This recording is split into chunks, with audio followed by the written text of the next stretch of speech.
Hello dear student, आप सब कैसे हैं। उम्मीद करते हैं कि आपको हमारा पढ़ाया हुआ समझ में आ रहा होगा। आप लोग इसको पढ़िए और पढ़ने के साथ साथ इसको ज़्यादा से ज़्यादा शेयर भी करिए, ताकि जो इसका फ़ायदा है, जो हमारे बायोलॉजी लवर हैं, जो बायोलॉजी को पढ़ना चाहते हैं, जो भी एलटी का, जीआईसी का, टीजीटी का, पीजीटी का, किसी भी बायोलॉजी से संबंधित जो भी कॉम्पिटिटिव एग्ज़ाम्स होते हैं उसको देना चाह रहे हैं, तो वो उनके लिए बहुत ही उपयोगी सिद्ध होगा। तो आप इसको ज़्यादा से ज़्यादा शेयर करें और लोगों को जो हमारा चैनल है उसको सब्सक्राइब भी करें, जिससे कि आने वाले समय में हम आपको इसी तरह से और भी बहुत सारी वीडियो जो कि आप लोग कमेंट करेंगे पढ़ने के लिए, हम प्रयास करेंगे कि उसको पढ़ाएंगे। जिस पे ज़्यादा कमेंट आएंगे हम प्रयास करेंगे कि जैसे ही आपका एंडोक्राइन सिस्टम ख़त्म हो जाएगा उसके बाद हम आपको वही टॉपिक पढ़ा देंगे। तो आज का जो हमारा टॉपिक था वो है embryonic virgin of endocrine gland के बारे में था। आज हम लोग इसकी चर्चा करेंगे, साथ ही साथ हम लोग प्रयास करेंगे कि जितनी भी हमारी एक्सोक्राइन ग्लैंड है, इस एक्सोक्राइन ग्लैंड को हम लोग पूरा का पूरा ख़त्म कर सकें। तो जैसा हम लोग जानते हैं कि जो हमारी एंडोक्राइन ग्लैंड्स होती हैं उसमें जितनी भी तरह की हमारी एंडोक्राइन ग्लैंड्स होती हैं सभी की जो वर्जिन होती है वो देखने को मिलता है। एक तरह की सेल्स होती है जिसको हम लोग एपिथेलियल टिश्यू या एपिथेलियल सेल्स बोलते हैं। इस एपिथेलियल टिश्यू से क्या होती है, जितनी भी तरह की ग्लैंड्स होती हैं सभी की वर्जिन होती है, एक्सेप्ट एक ग्लैंड को छोड़ करके, और वो जो हमारी ग्लैंड होती है जिस ग्लैंड को हम लोग हाइपोथैलेमस बोलते हैं। हाइपोथैलेमस को छोड़ करके जितनी भी हमारी ग्लैंड होती हैं सभी की जो वर्जिन होती है वो देखने को मिलता है एपिथेलियल टिश्यू से होती है। अब बात यहाँ पर आती है कि जो हमारी एपिथेलियल टिश्यू है ये आती कहाँ से है। तो देखने को मिलता है कि जो हमारा टिश्यू टर्म है, इस टिश्यू टर्म को सबसे पहले एक वैज्ञानिक थे जिनका नाम था एनग्रीव साहब ने सबसे पहले इस टर्म को दिया था। और उन्होंने ये बताया कि जो हमारा टिश्यू होता है वो ग्रुप ऑफ सेल्स होता है। मतलब ग्रुप ऑफ सेल्स की स्टडी करना वो क्या कहलाता है, वो टिश्यू कहलाता है। और टिश्यू की जो स्टडी होती है वो हम लोग जिसमें करते हैं उसको हम लोग हिस्टोलॉजी बोलते हैं, कि वो हमारा जो होता है वो हिस्टोलॉजी कहलाता है। तो इसमें से केवल देखने को मिला कि हाइपोथैलेमस को छोड़ करके।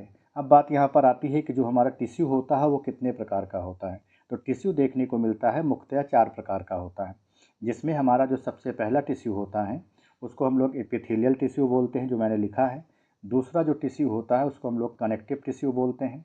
तीसरा जो टिश्यू होता है उसको हम लोग जो नाम देते हैं वो हमारा होता है मस्कुलर टिश्यू, और जो चौथा टिश्यू होता है उसको हम लोग जो नाम देते हैं वो हमारा होता है नर्वस टिश्यू। अब यहाँ पर देखने को मिलता है कि जो हमारा एपिथेलियल टिश्यू होती है इसकी जो वर्जिन होती है वो एक्टोडर्म भी होती है, मेसोडर्म भी होती है, साथ ही साथ एंडोडर्म की भी होती है।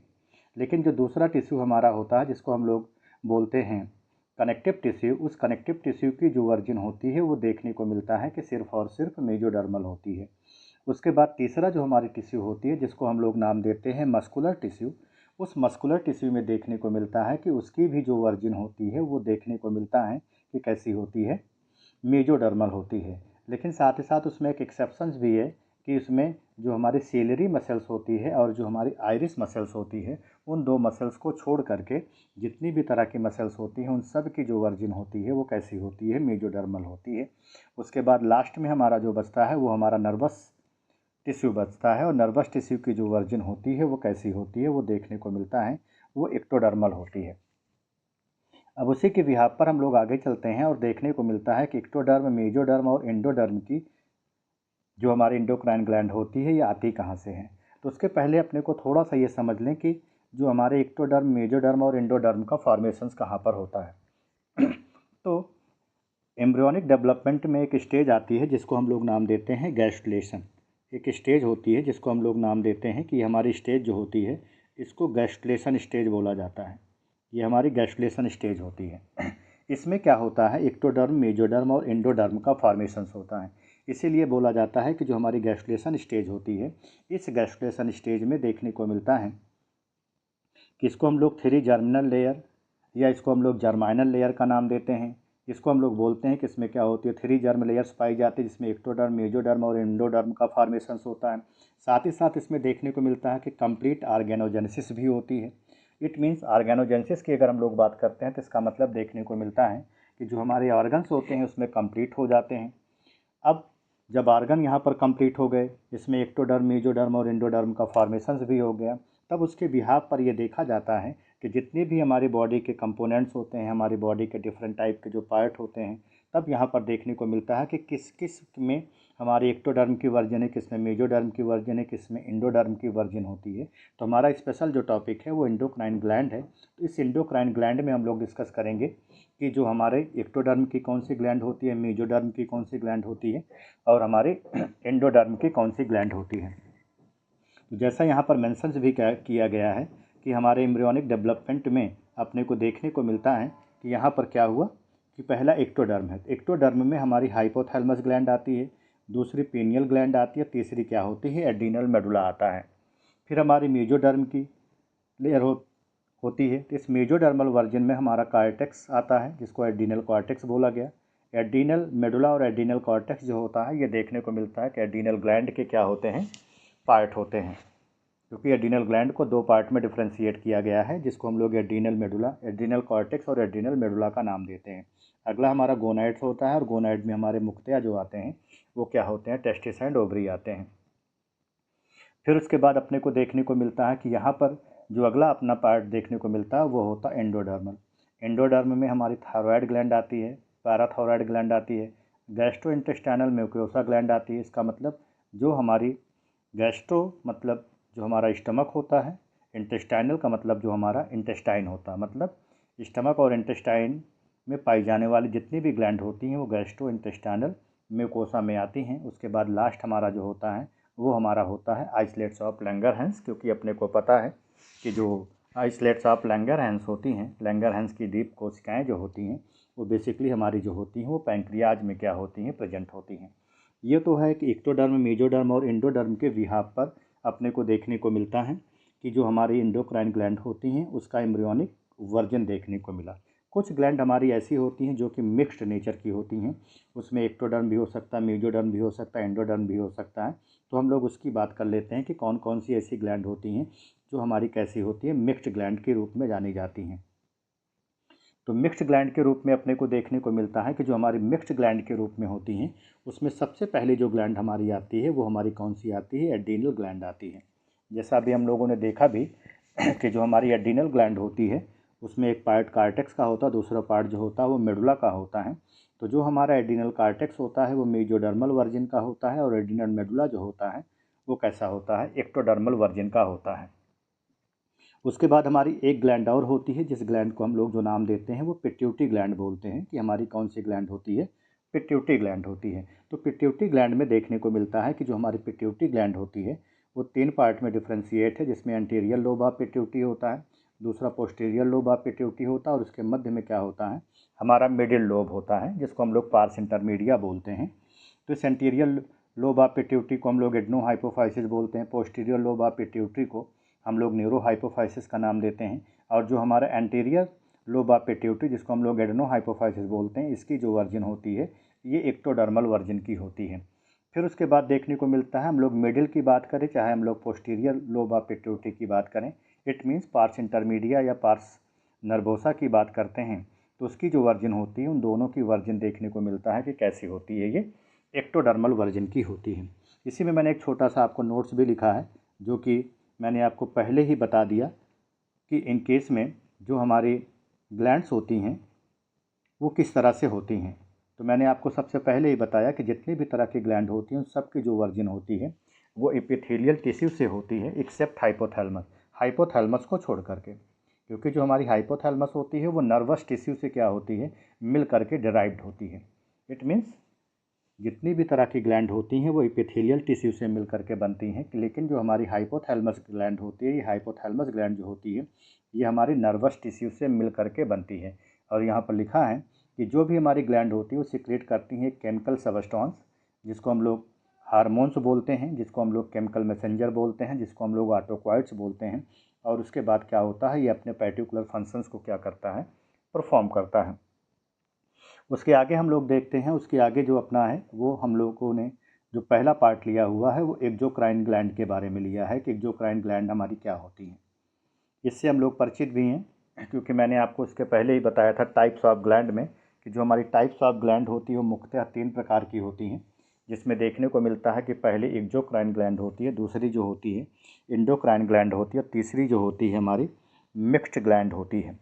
तो पहली जो हमारे एक्सोक्राइन ग्लैंड होती है, हम लोग उसकी आज चर्चा करते हैं, और हम लोग प्रयास करते हैं कि पूरा का पूरा जो एक्सोक्राइन ग्लैंड है उसको हम लोग पूरा का पूरा आज फिनिश कर लें, क्योंकि जो एग्ज़ाम ओरिएंटेड जो आपको नोट्स दिया जा रहा है ये आपके लिए काफ़ी बेनिफिशियल भी है। आप लोग इसको पढ़िए, पढ़ने के साथ साथ अपने जो वैल्यूएबल्स कमेंट्स हैं उसको भी दीजिए। अगर आपको कहीं से भी किसी भी प्रकार की अगर कोई दिक्कत लग रही है, आपको नोट्स समझ में नहीं आ रहा है या आपको पढ़ाने का तरीका समझ में नहीं आ रहा है, तो आप उसको बताएं अपने कमेंट के माध्यम से। हम उसको प्रयास करेंगे उसको सुधारने का, ताकि हम आपको और बेहतर से बेहतर सारी चीज़ों को दे सकें। तो आज का हम लोग जो आगे बढ़ते हैं और आगे पढ़ते हैं कि हमारा एक्सोक्राइन ग्लैंड क्या होती है।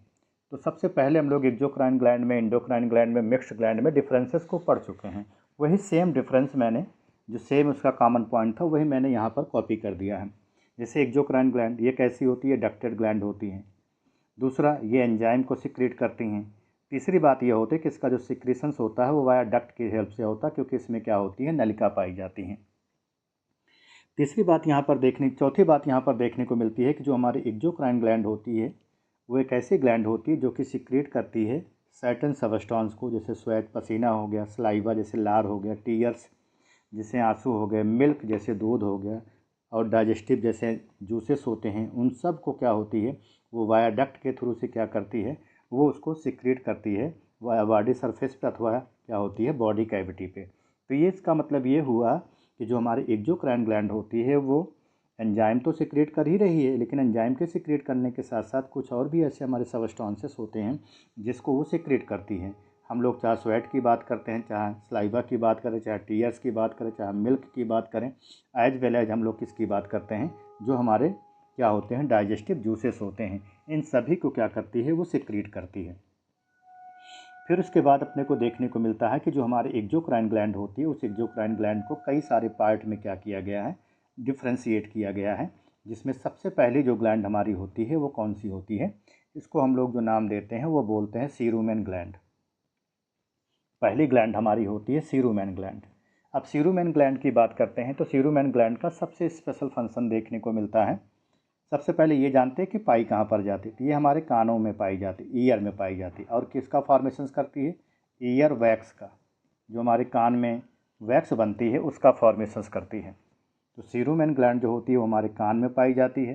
कान में पाए जाने के साथ साथ ये हमारी कान में क्या करती है, ईयर वैक्स का फॉर्मेशन करती है। दूसरी बात यहाँ पर यह देखने को मिलती है कि इसका जो सबसे इम्पोर्टेंट रोल होता है वो प्रोटेक्शन में होता है। कहाँ पर, ईयर कैनाल अथवा जो हमारी ऑडिटरी कैनाल्स होती है अगेंस्ट फिजिकल डैमेज, ताकि उसमें हमारी जो कान है उसमें किसी भी प्रकार का कोई फिजिकल डैमेज ना होने पाए। दूसरी जो ग्लैंड अपने को देखने को मिल रही है वो हमारी कौन सी होती है, लैक्रिमल ग्लैंड होती है। हम लोग लैक्रिमल ग्लैंड की बात करते हैं कि लैक्रिमल ग्लैंड क्या होती है, तो लैक्रिमल ग्लैंड अपने को देखने को मिलती है कि ये क्या होती है, आँखों में पाई जाती है, और आँख के किस पार्ट में, अपर साइड में। मैंने फिगर भी बनाया हो, जैसे आई होती है, अगर हम आई की बात करते हैं तो आई है, तो आई के जस्ट अबव सरफेस पर क्या होती है, लैक्रिमल ग्लैंड पाई जाती है। आई के जस्ट लोअर सरफेस पे जो होती है वो मीबोमियन ग्लैंड पाई जाती है। और आँख के जहाँ पर नाक होती है, नाक के साइड साइड में जो आँख का कॉर्नर पार्ट होता है वहाँ पर देखने को मिलता है कि एक उभरा हुआ पार्ट होता है, जिसको हम लोग जो नाम देते हैं वो पंक्टम बोलते हैं। तो लैक्रिमल ग्लैंड की बात करें चाहे मीबोमियन ग्लैंड की बात करें, ये दोनों ग्लैंड जो होती हैं वो आँखों में पाई जाती हैं। बस फ़र्क इतना है कि जो लैक्रिमल ग्लैंड होती है वो आई के अपर साइड में पाई जाती है, आईलिड्स के, और जो ये हमारी म्यूबोमियन ग्लैंड होती है ये क्या होती है, आई के लोअर साइड में पाई जाती है। अब लैक्रिमल ग्लैंड की बात करें तो अपने को पहले से ही पता चल गया कि अकारिन आई में होती है। दूसरी बात क्या करती है, ये टीयर का फॉर्मेशन करती है। अगर ये टीयर का फॉर्मेशन करती है तो इसमें जो पंक्टम होता है वो क्या करता है, इसका सबसे स्पेशल फंक्शन देखने को मिलता है कि ये हमारी आई में क्या करता है, ये स्टोर करता है टीयर्स को। और जो हमारा टीयर्स होता है वो एक एंटीबैक्टीरियल प्रॉपर्टीज़ को बियर करता है, इसलिए क्योंकि हमारे टीयर्स में क्या पाया जाता है, एक तरह का एंजाइम्स होता है, जिस एंजाइम्स को हम लोग लाइसोजाइम एंजाइम बोलते हैं। कभी कभी ऐसा होता है कि रोते वक्त क्या होता है कि हमारे नाक से भी क्या होते हैं, जो पानी जो टीयर्स होते हैं वो सिक्रीट होने लगता है। ऐसा इसलिए होता है क्योंकि जो हमारा पंक्टम होता है वो हमारे टीयर्स को क्या कर देता है, हमारे नोज में सेंड कर देता है, जिसकी वजह से देखने को मिलता है कि जो हमारे आंसू होते हैं अथवा जो टीयर्स होता है वो क्या होता है, हमारे नोज के माध्यम से भी क्या हो रहा है, हमारी सिक्रीट होने लगता है या रिलीज होने लगता है। उसके बाद दूसरी जो ग्लैंड होती है उसको हम लोग नाम देते हैं मीबोमियन ग्लैंड। अब जैसा कि मीबोमियन ग्लैंड हमने आपको बताया कि मीबोमियन ग्लैंड वो ग्लैंड होती है जो कि कहाँ पर पाई जाती है, हमारी आँखों में ही पाई जाती है, लेकिन आँखों के कहाँ पर, इस लोअर साइड में पाई जाती है। और ये क्या करती है, ये ऑयल का सिक्रीशन करती है, प्लस साथ ही साथ आई डिस्चार्ज। आई डिस्चार्ज का मतलब आँख का जो कीचड़ होता है, जैसे कभी कभी होता है सुबह सो करके उठिए किसी किसी की आँख से बहुत सारा क्या होता है, कीचड़ निकलता है, तो ये मीबोमियन ग्लैंड क्या करती है, ये कीचड़ को क्या करती है, आई या डिस्चार्ज को, साथ ही साथ ऑयल को क्या करती है, ये सिक्रीट करती है। उसके बाद आपकी चौथी ग्लैंड जो होती है उसको हम लोग नाम देते हैं स्वेट ग्लैंड। स्वेट ग्लैंड वो होती है जो कि हमारे स्किन में देखने को मिलती है। ये ब्लड वेसल्स से क्या होती है, सराउंड होती है। अगली बात यहाँ पर देखने को मिलती है कि हमारी बॉडी में क्या करती है, स्वेट को, पसीने को क्या करती है, बनाती है। और इसका जो सबसे स्पेशल फंक्शन देखने को मिलता है स्वेट ग्लैंड का, वो होता है हमारी बॉडी में टेम्परेचर को रेगुलेट करने का। इट मीन्स हमारी बॉडी को टेम्परेचर को रेगुलेट करने का होता है। वैसे हम लोग जानते भी हैं कि हमारी बॉडी में जो टेम्परेचर्स होता है वो कांस्टेंट होता है, 37 डिग्री सेल्सियस, ये बिल्कुल कांस्टेंट होता है। इसका मतलब ये हुआ कि हमारी जो बॉडी होती है वो कैसी होती है, वो होम्योथर्मिक होती है। अगर हम लोगों की बॉडी होम्योथर्मिक है तो इसलिए है क्योंकि हमारी बॉडी में जो हमारी बॉडी का टेम्परेचर होता है, हमारी बॉडी का जो ब्लड पीएच होता है वो कभी घटता या बढ़ता नहीं है। लेकिन जो हमारे एनिमल पोइक्लोथर्मिक के होते हैं उनमें देखने को मिलता है कि ये सारी चीज़ें क्या होती, कांस्टेंट नहीं होती हैं, इसीलिए उनको पोइक्लोथर्मिक एनिमल्स बोला जाता है। और इसका जो सबसे मेन फंक्शंस मैंने आपको स्वेट ग्लैंड का बताया था वो टेम्परेचर रेगुलेशंस का बताया। उसके बाद अपनी अगली जो ग्लैंड होती है वो ग्लैंड हमारी होती है सीवेसियस ग्लैंड। ये हमारी सीवेसियस ग्लैंड क्या होती है, अगर हम लोग सीवेसियस ग्लैंड की बात करते हैं तो सीवेसियस ग्लैंड मोस्टली जो होती है ये नोज में भी देखने को मिलती है। नोज के साथ साथ ये जो चेस्ट होता है ये चेस्ट में भी देखने को मिलती है। चेस्ट के साथ साथ जो बैक शोल्डर्स होता है, बैक शोल्डर में भी ये देखने को मिलती है। बैक शोल्डर के साथ साथ देखने को मिलता है कि अपने को जो हमारा स्कल होता है, स्कल में भी ये क्या होती है, सीवेसियस ग्लैंड देखने को मिलती है। तो इसका मतलब ये नोज में भी ये कभी कभी होता है, बहुत सारे लोगों के क्या होता है नोज पे बहुत सारे क्या होते हैं, छोटे छोटे छोटे छोटे क्या होते हैं, ऐसे लगता है कि पसीना निकल रहा है, इसलिए क्योंकि वहाँ पर सीवेसियस ग्लैंड सबसे ज़्यादा है। स्कल में भी होता ही है, चेस्ट रीजन पे भी है, बैक शोल्डर पे भी है, जिसको हम लोग पीठ बोलते हैं, यहाँ पर भी क्या होता है, अपने को देखने को मिलता है कि सीवेसियस ग्लैंड क्या होती है, पाई जाती है। ये क्या करती है, ये सीबम का सिक्रेशन करती है, और ये जो सीबम्स होता है ये ऑयली सीबम्स होता है। और अगली बात जो होती है वो हमारी क्या होती है, गैस्ट्रिक ग्लैंड होती है। गैस्ट्रिक ग्लैंड जो होती है वो हमारी बॉडी में के स्टमक में पाई जाती है, जो कि डाइजेस्टिव जो हमारे एंजाइम्स होते हैं उनको रिलीज करते हैं। इससे बहुत सारे एंजाइम्स रिलीज होते हैं, जैसे रेनिन हो गया, ट्रिप्सिन, पेप्सिन हो गया, ट्रिप्सिन्स हो गया, काइमोट्रिप्सिन्स हो गया। ये डिफरेंट टाइप के क्या होते हैं, हमारे एंजाइम्स होते हैं जो कि गैस्ट्रिक ग्लैंड से क्या होते हैं, रिलीज होते हैं। ये हम लोग जब डाइजेशन का टॉपिक पढ़ेंगे तो उस डाइजेशन के टॉपिक में भी हम लोग पढ़ेंगे कि हमारी गैस्ट्रिक ग्लैंड वहाँ पर भी आएगी। इसी के बिहार पर आपकी अगली ग्लैंड जो होती है उस ग्लैंड को हम लोग जो नाम देते हैं वो हमारी होती है स्लाइवरी ग्लैंड। स्लाइवरी ग्लैंड भी जो होता है वो डाइजेशन का ही पार्ट होता है। इसको भी हम लोग डाइजेस्टिव सिस्टम में ही पढ़ेंगे, कि जो हमारा डाइजेस्टिव सिस्टम है उसी में हम लोग पढ़ लेंगे, लेकिन थोड़ा सा एक्सोक्राइन ग्लैंड में आया है तो हम लोग इसको डिस्कस कर लेते हैं। तो ये भी क्या होती है, हमारी बक्कल कैविटी में पाई जाती है। बक्कल कैविटी में पाए जाने के साथ साथ ये भी डाइजेस्टिव एंजाइम को सिक्रीट करती है, और यहाँ से जो सिक्रीट होता है वो हमारा सलाइवा होता है। इसी को हम लोग टाइलिन भी बोलते हैं कि हमारा टाइलिन होता है। इसी को हम लोग सलाइवरी अमाइलेज भी बोलते हैं कि हमारा क्या होता है, ये सलाइवरी अमाइलेज होता है। तो इसको हम लोग कई नाम से जानते हैं। और एक ख़ास इसकी बात ये देखने को मिलती है कि जो हमारा सलाइवा होता है ये वनली एंड वनली क्या होता है, कार्बोहाइड्रेट के ऊपर क्या करता है, काम करता है। केवल कार्बोहाइड्रेट पर ही काम करता है और उसके पार्ट को क्या करता है, ये ब्रेक कर देता है। अगली बात यहाँ पर देखने को मिलती है हमारी होती है क्या, म्यूकस ग्लैंड होती है। म्यूकस ग्लैंड क्या करती है, म्यूकस का सिक्रेशन करती है, जो फूड के साथ में मिल करके क्या करती है, फूड को चिपचिपा बना देती है, ताकि हमारा जो भोजन है वो आसानी से क्या हो सके, फिसलता हुआ कहाँ पर, हमारे स्टमक रीजन में आ सके। फिर उसी के बिहाफ पर आपकी सबसे लास्ट ग्लैंड होती है, जिसको हम लोग क्या नाम देते हैं, लीवर बोलते हैं। लीवर सबसे लास्ट ग्लैंड होती है in case of exocrine gland की।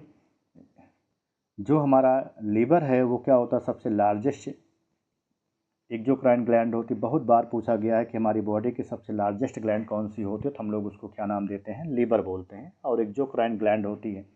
दूसरी बात ये देखने को मिलती है, ऑटोमेटिकली अपने आप को रिपेयर कर लेता है। तीसरी बात यहाँ पर देखने को मिलती है कि इसमें फाइब्रिनोजन का, प्रोथ्राम्बिन का, हिपैरिन का, एल्ब्यूमिन, इन डिफरेंट टाइप की जो हमारी प्रोटीन्स होती हैं, इन सब का क्या होता है, यहाँ पर फॉर्मेशंस होता है। और ये जितनी भी तरह की प्रोटीन्स होती हैं, ये सारी की सारी क्या होती हैं, हमारे ब्लड क्लॉटिंग में क्या करती हैं, हेल्प करती हैं। जो हमारी हिपैरिन प्रोटीन्स होती है वो देखने को मिलता है कि इसकी वजह से हमारा जो ब्लड होता है वो कोगुलेट नहीं होता है। अगली बात यहाँ पर देखने को मिलती है, यहाँ पे दो तरह के पिगमेंट पाए जाते हैं। जो हमारे पिगमेंट होते हैं वो बिलिरुबिन एंड बिलिवर्डिन होते हैं। जो हमारा बिलिवर्डिन होता है, ठीक है, उसके ब्रेकडाउन से क्या होता है, जॉन्डिस, जिसको हम लोग पीलिया बोलते हैं, ये डिसऑर्डर्स क्रिएट होता है, जिसकी वजह से हमारी आई, हमारे नोज के पास में, हमारी बॉडी में क्या होता है, हल्का हल्का येलो अथवा पीलापन आने लगता है। अगला होता है बिलिवर्डिन। बिलिवर्डिन जो होता है एक तरह का ग्रीन बाइल होता है। और भी इसके कुछ इंपॉर्टेंट फंक्शन देखने को मिलते हैं जो कि काफ़ी इंपॉर्टेंट हैं एग्जामिनेशन पॉइंट ऑफ व्यू। और वो देखने को मिलता है कि जो हमारा लीवर होता है वो क्या करता है, अमोनिया को यूरिया में चेंज कर देता है, ग्लूकोज को ग्लाइकोजन के फॉर्म्स में चेंज कर देता है। जो हमारा कार्बोहाइड्रेट होता है इसको भी फैट में चेंज करता है, फिर फैट से कोलेस्ट्रॉल में, क्योंकि लीवर में देखने को मिलता है सबसे ज़्यादा मैक्सिमम जो कोलेस्ट्रॉल होता है उसका क्या होता है, संचयन होता है अथवा स्टोरेज होता है। यहाँ पर लिखा भी है जो मैक्सिमम कोलेस्ट्रॉल होता है वो लीवर में देखने को मिलता है। और अगली बात ये देखने को मिलती है कि ये ज़्यादा से ज़्यादा डिस्ट्रॉय होते हैं कब, जब कोई भी व्यक्ति पॉइजन अथवा एल्कोहल को क्या करता है, इनटेक करता है। क्यों? क्योंकि उस समय क्या होती हैं, जो हमारी कुफर सेल्स होती हैं वो डाई हो जाती हैं। लीवर में दो तरह की सेल्स देखने को मिलती हैं। जो हमारा लीवर होता है, एक सेल जो होती है हिपैटिक सेल्स होती है, दूसरी सेल्स जो होती है कुफर सेल्स होती हैं। जो हमारी कुफर सेल्स होती हैं, अगर ये क्या करती हैं, ऑटोमेटिकली अपने आप को रिपेयर कर लेती हैं। लेकिन साथ ही साथ देखने को मिलता है कि अगर कोई व्यक्ति, मोस्ट ऑफ देम क्या कर रहा है, वो अल्कोहल का सेवन कर रहा है और वो अल्कोहल को इनटेक कर रहा है, तो उस समय क्या होती है, कुफर सेल्स क्या होती हैं, वो डाई होती रहती हैं। और जब कुफर सेल्स डाई होती रहती हैं तो एक समय ऐसा आता है कि जो व्यक्ति अल्कोहल का सेवन कंटिन्यू कर रहा है उससे धीरे धीरे क्या होती हैं, कुफर सेल्स अपने आप को रिपेयर नहीं कर पाती हैं और लीवर का जो पार्ट होता है वो क्या होता है, डैमेज होने लगता है। और डैमेज होने की वजह से क्या होते हैं, लीवर में कई सारे क्या होते हैं, डिसऑर्डर्स क्रिएट होने लगते हैं। कभी कभी ऐसा भी देखा गया है कि अगर लीवर डैमेज होने की वजह से क्या होता है, लीवर फेल हो जाता है, जिससे जो व्यक्ति होता है उसकी मृत्यु भी हो जाती है। अगली बात यहाँ पर देखने को मिलता है कि इसमें जो एम्ब्रियोनिक स्टेज होती है, उस एम्ब्रियोनिक स्टेज में देखने को मिलता है कि जो लीवर होता है वो क्या करता है, हमारी बॉडी में क्या करता है, आरबीसी सेल्स का भी फॉर्मेशन करता है। लेकिन कहाँ से, उसके मेसोडर्म से क्या होता है, इसका फॉर्मेशन होता है। तो ये तो था आज का लेक्चर, जो कि मैंने आपको पूरा का पूरा एक्सोक्राइन ग्लैंड आपको मैंने बताया कि एक्सोक्राइन ग्लैंड क्या होती हैं। जो मैंने पूरा यहाँ से ले करके बारी बारी वन बाय वन के उसका एम्ब्रियोनिक वर्जन किस तरह से हो रहा है, कौन कौन से मिक्स्ड ग्लैंड होती हैं। फिर उसी के साथ साथ मैंने आपको बताया कि एपिथेलियल टिश्यू से मिलकर के सारी की सारी एंडोक्राइन ग्लैंड डिवाइड होती हैं, हाइपोथैलेमस को छोड़ करके। फिर मैंने उसके बाद एक्सोक्राइन ग्लैंड आपको सारी की बताई कि सीरुमेन ग्लैंड क्या होती है, लैक्रिमल ग्लैंड कौन सी होती है, मीबोबियन ग्लैंड का क्या फंक्शंस होता है, स्वेट ग्लैंड का, सिवेसियस ग्लैंड का, गैस्ट्रिक ग्लैंड का, स्लैवरी ग्लैंड का, म्यूकस ग्लैंड का, और ये लीवर का। इतनी सारी चीज़ें मैंने आपको बताई। इसका मैंने वीडियो रिकॉर्डेड जो लेक्चर है वो भी मैंने आपको अपलोड कर दिया है अपने चैनल पे, जो चैनल हमारा है बायोलॉजी विद डॉक्टर सलीम। आप इसको सब्सक्राइब करिए, बेल आइकन को भी प्रेस करिए, और जिससे कि आपको जैसे ही हमारा वीडियो अपलोड हो तुरंत ही आपको उसका नोटिफिकेशन मिल जाए। और अब आप लोग इसको ज़्यादा से ज़्यादा अपने दोस्तों को भी शेयर करिए, जो भी टीजीटी, पीजीटी, एलटी, जीआईसी की तैयारी कर रहे हैं या किसी भी स्टेट की तैयारी कर रहे हैं, उन सब के लिए ये काफ़ी बेनिफिशियल रहेगा। ये एकेडमिक बेस पर भी काफ़ी इम्पोर्टेंट है। अगर कोई बच्चा एकेडमिक पढ़ रहा है, अगर वहाँ पर कहीं पर भी एंडोक्राइन ग्लैंड है, तो ये सारी चीज़ें उसको पढ़नी है, तो उन सभी के लिए भी क्या होगा, ये ज़्यादा से ज़्यादा यूज़फुल रहेगा। तो आप इसको ज़्यादा से ज़्यादा शेयर करिए, पढ़िए, और अपने जो कमेंट हैं अपने कमेंट भी दीजिए कि अगर आपको कहीं पे लगता है कि आपको कहीं से भी प्रॉब्लम्स हो रही हैं, आपको समझ में नहीं आ रहा है, तो आप अपने कमेंट दीजिए, हम उसको सॉल्व करने का प्रयास करेंगे। तो आज के लेक्चर में बस इतना ही। आप अगला जो लेक्चर होगा वो हमारा एंडोक्राइन ग्लैंड पे होगा, जिसमें हम लोग हाइपोथैलेमस ग्लैंड को पूरा का पूरा एक ही लेक्चर में पढ़ने का प्रयास करेंगे। बस आज के लेक्चर में इतना ही। धन्यवाद। जय हिंद।